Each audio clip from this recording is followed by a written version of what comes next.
Yıllar önce açılmıştı aramız, yine bugün hatırıma sen geldin. Kabuk tutmuş küllenmişti yaramız, yine bugün hatırıma sen geldin. Kabuk tutmuş küllenmişti bağrımız, yine bugün hatırıma sen geldin. Ayrılık tirine gelmiş geçerken, sevda dağlarını delip geçerken, herkes kendisine bir yar seçerken, yine bugün hatırıma sen geldin. Ayrılık treni gelmiş geçerken, sevda dağlarını delip geçerken, herkes sevdiğini almış gezerken, yine bugün hatırıma sen geldin.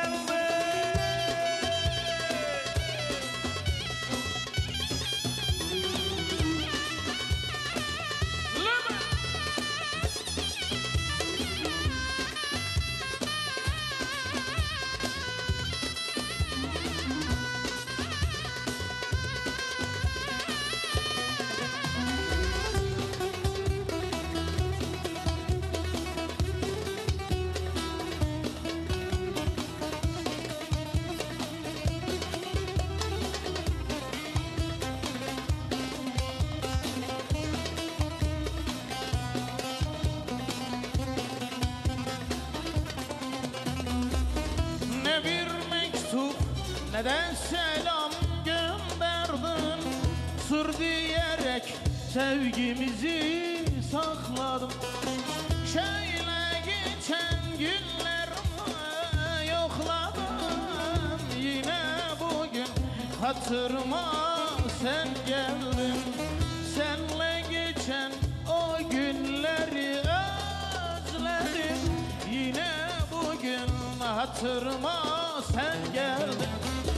Ayrılık treni gelip geçerken, sevda dağlarını delip geçerken, herkes kendisine bir hazal ararken, gene bugün hatırıma sen geldin. Ayrılık treni gelmiş geçerken, sevda dağlarını delip geçerken, herkes sevdiğini almış gezerken, yine bugün hatırıma sen geldin.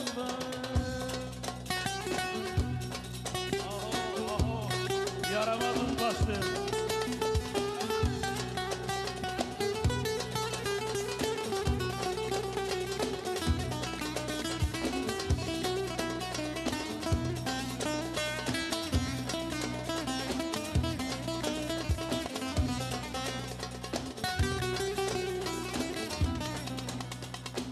Aman karşıdan gel de gene kırık arabayı,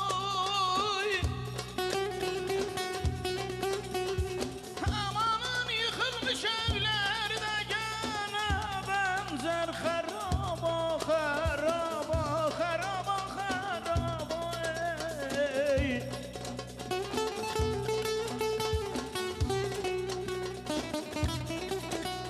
Amanın sevdiğimi vermişler de yine dili dönmez bir araba, ey.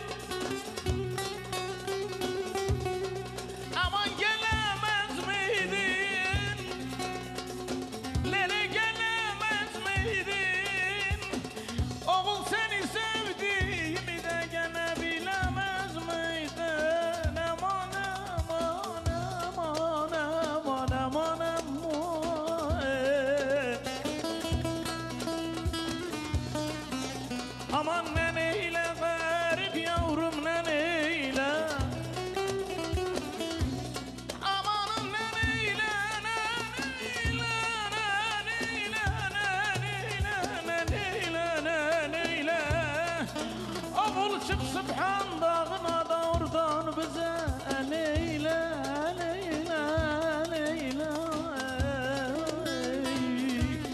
amanın aman. Ah ben yandım tamam. Ayrılık sireni gelmiş geçerken, sevda dağlarımı delip geçerken, herkes sevdiğini almış gezerken, yine bugün hatırıma sen geldin. Teşekkür ederim. Teşekkürler. Eyvallah, sağ olasın.